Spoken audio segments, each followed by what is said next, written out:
Somewhere in the hill country of Ephraim stands a house that history almost forgot, and inside it waits a secret that will end in fire.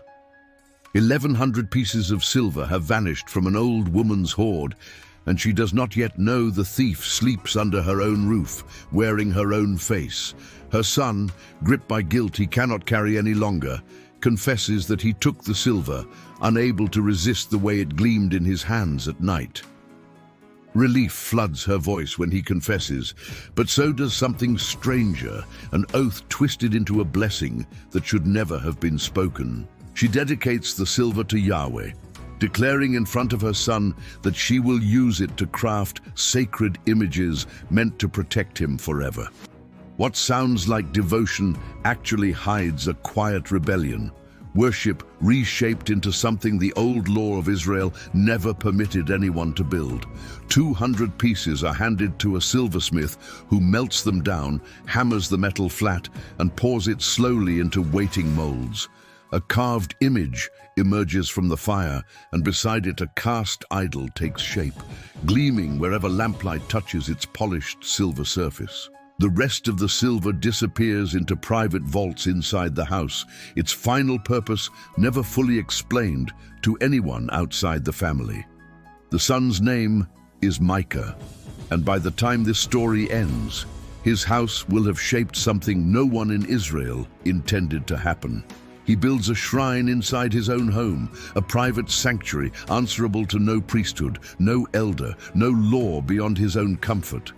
He fashions an ephod, a sacred garment once reserved only for priests chosen through bloodline and divine calling, not personal ambition. He crafts household gods called teraphim, small, silent figures believed to guard fortune, answer questions, and whisper comfort into uncertain nights. Micah installs his own son as priest of this shrine, no tribe of Levi required, no ordination, nothing but his own quiet authority. In these days, Israel has no king, and the story keeps repeating a chilling refrain. Everyone does whatever feels right in their own eyes.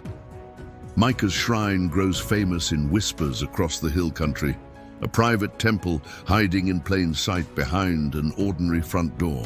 Into this uneasy peace wanders a young Levite, born in Bethlehem, restless, driven by hunger and homelessness to search for somewhere to belong.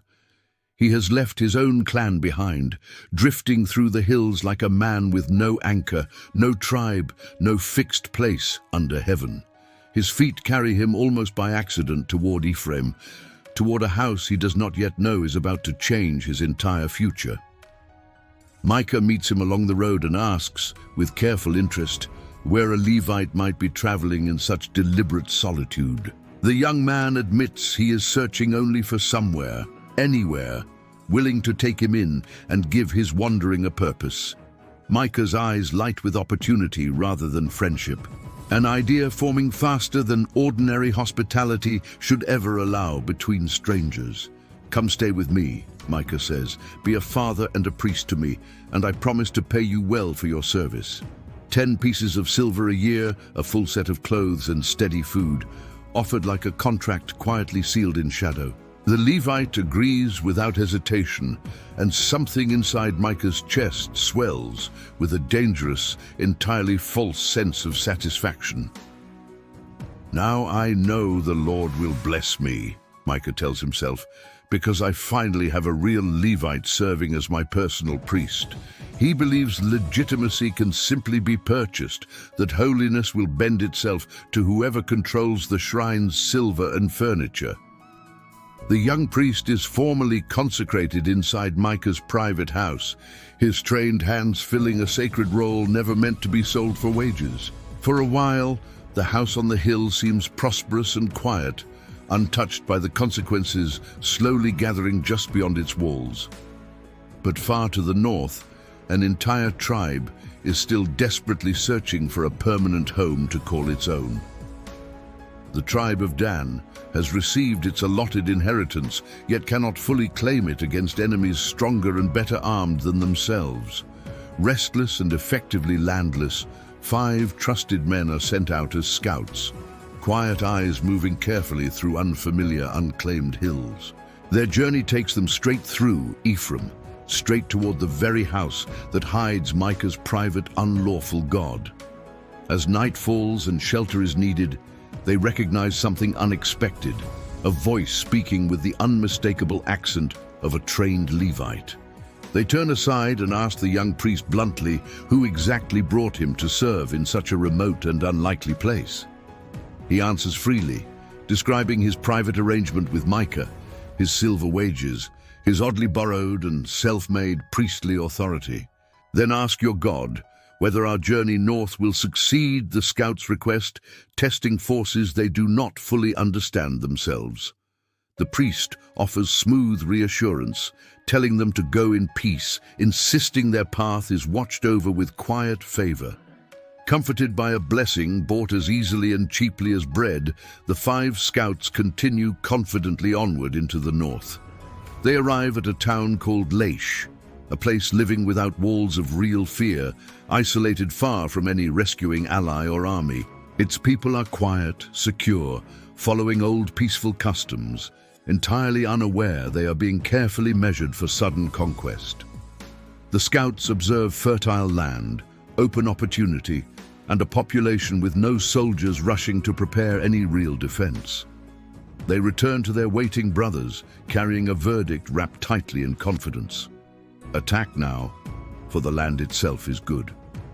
Why hesitate any longer, they urge, when it seems God has already placed this exact ground into your open, waiting hands. 600 armed men of Dan assemble, with families and belongings trailing behind them like an entire nation quietly on the move. Their route retraces the scouts' earlier path exactly, leading them once again directly past Micah's small, private hillside shrine. The 5 original scouts suddenly remember the house, the ephod, the teraphim, the silver-plated image still gleaming somewhere inside it. They tell their armed kinsmen there is treasure here worth pausing for, something they consider far too valuable to simply leave behind. Shall we stay silent?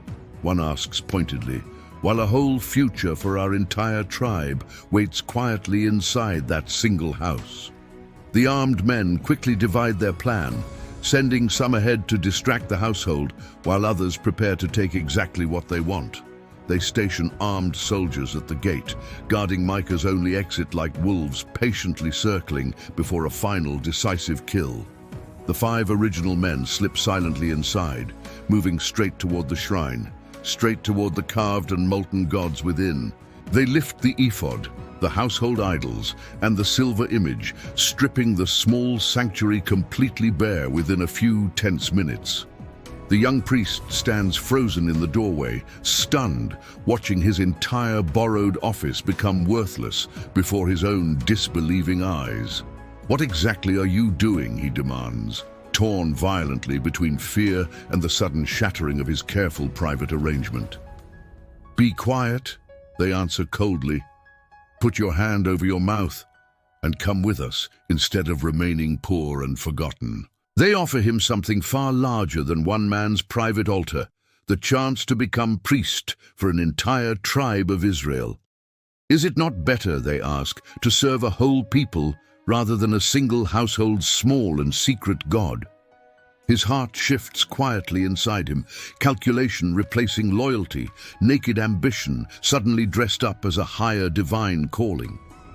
He takes the ephod, the teraphim, and the carved image, and joins the marching column entirely of his own free will. Behind them, Micah discovers his shrine emptied, his hired priest gone, his private god carried off like ordinary stolen plunder.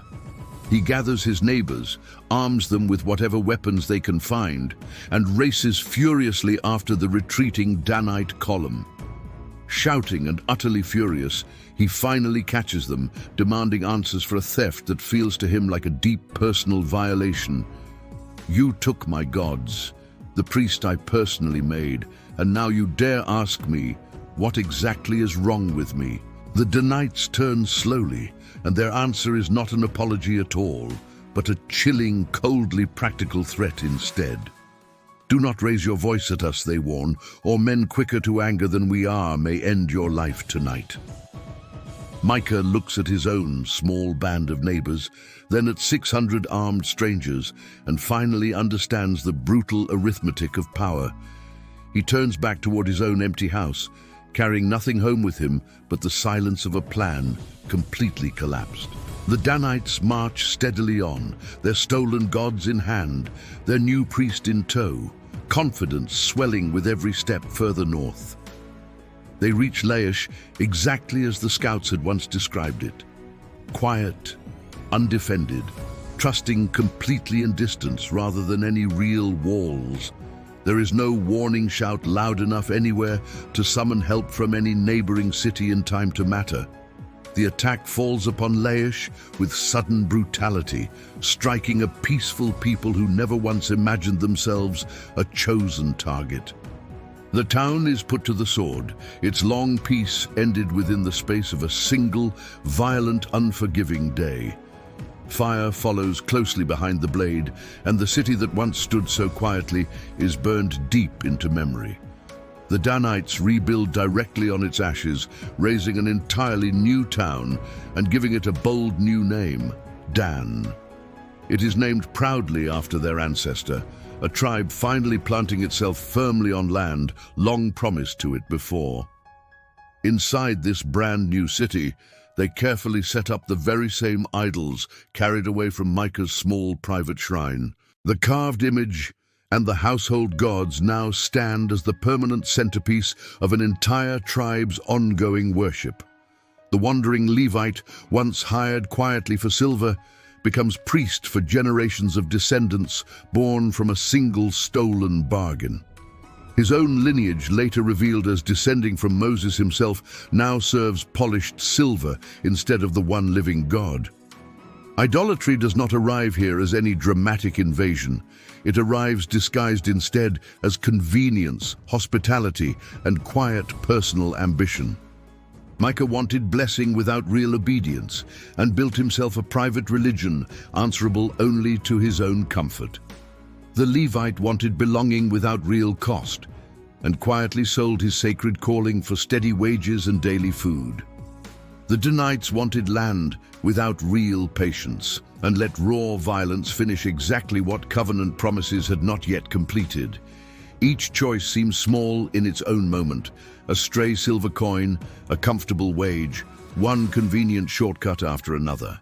Together, these small choices braid into something enormous: an idol shrine embedded permanently at Israel's exposed northern border. This shrine at Dan will echo far beyond this single story, eventually becoming shorthand for corruption generations later in Israel's history. Centuries afterward, a king seeking to divide a fractured kingdom will remember this very city and its old, familiar appetite. He will place golden calves there deliberately, exploiting an appetite for idols already carved deeply into its own local history. The real mystery here is not why Dan eventually fell to idolatry, but how ordinary daily decisions built its foundation stone by stone. No thunder from heaven forces this outcome, only a mother's silver, a son's ambition, and one wanderer's simple convenience. No army of demons is even named anywhere in this account, only ordinary human hunger dressed carefully in ordinary language. The text repeats a haunting refrain like a warning bell throughout: there was no king, and everyone did what seemed right in their own eyes. Without any real accountability, private religion multiplies quietly in the dark until it hardens into permanent public practice. Micah's small shrine, meant only for his own household, quietly becomes the seed of an entire nation's temptation. The silver, meant to honor a god, instead becomes the very idol worshipped faithfully for generations that follow.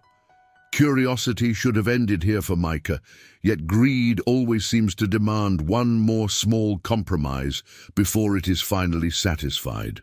A story that begins with one petty theft ends instead with an entire town burned to ash and renamed forever. The line between private compromise and full national catastrophe, this account quietly suggests, is far thinner than anyone ever expects. And somewhere still in that quiet hill country, an empty house waits where a shrine once glowed with borrowed silver, its silence now outlasting every idol it ever held.